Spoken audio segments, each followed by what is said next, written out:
I've sat and watched that match. I actually watched it not too long ago with my son Dominic.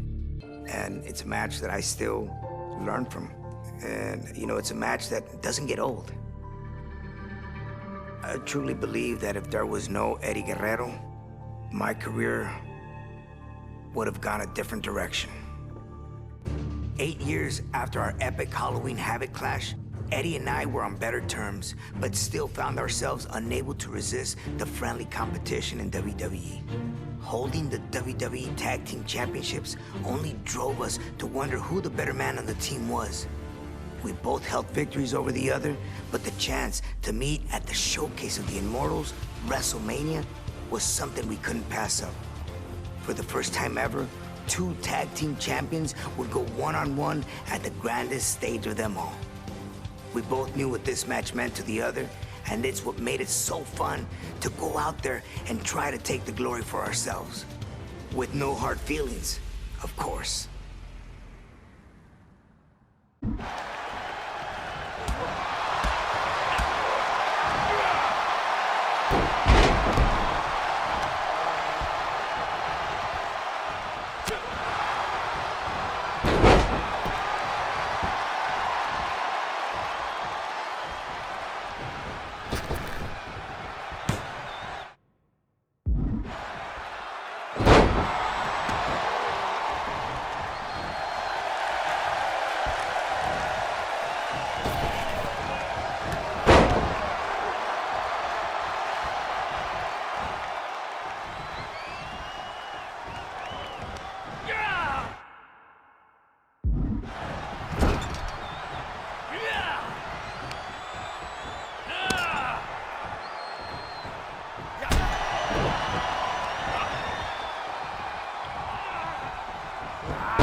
You know, I've always said that it was always very cool to just compete against Eddie.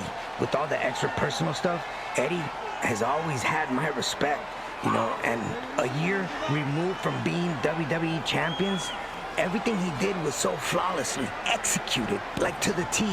I knew this was going to be something special and another test that was yet to come.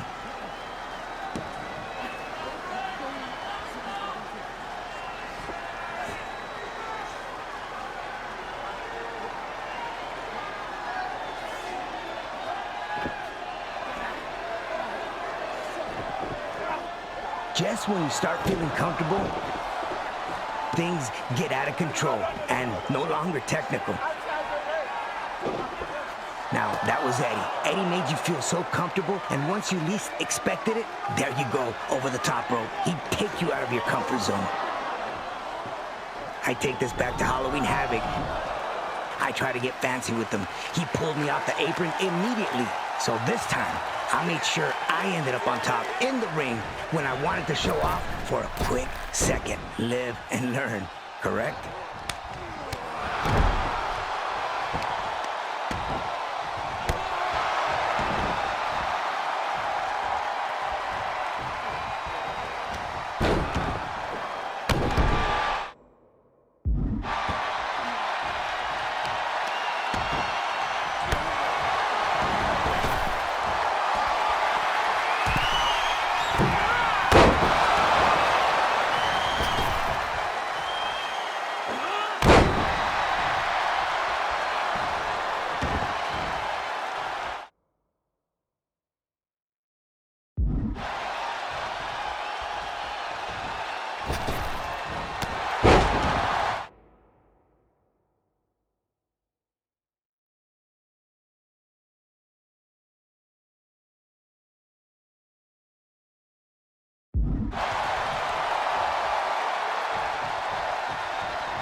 Eddie always powerful, and maybe this match felt a little different, but it was always the same old story.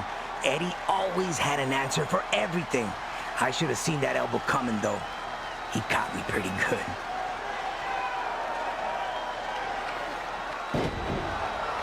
Eddie started to get into that flow right here. I needed to make sure that I didn't let him come through with this.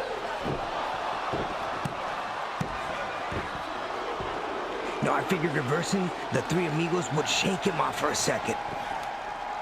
But it barely fazed him. Before I knew it, bam! Another backbreaker, lucha libre style.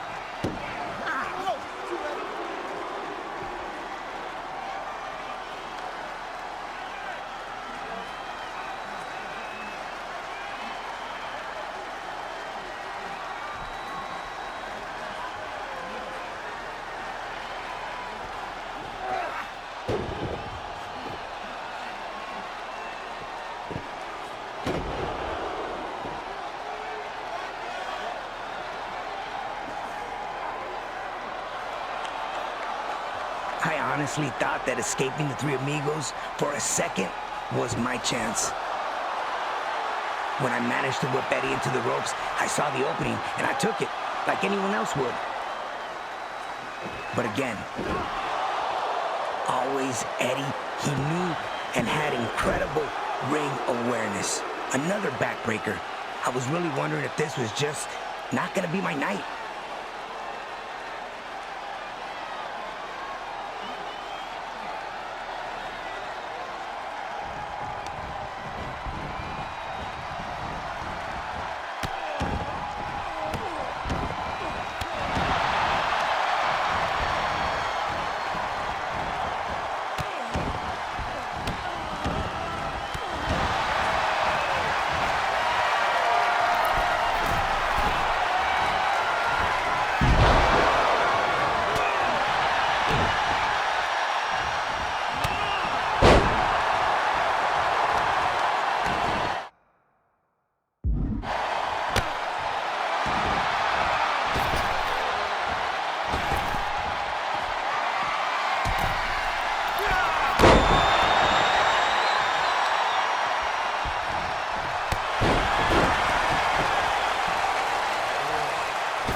So it always feels good to hit the 619, but here, when I finally connected, it felt really good. I said, let's go, man. This is gonna be it. You know, I was so close to victory.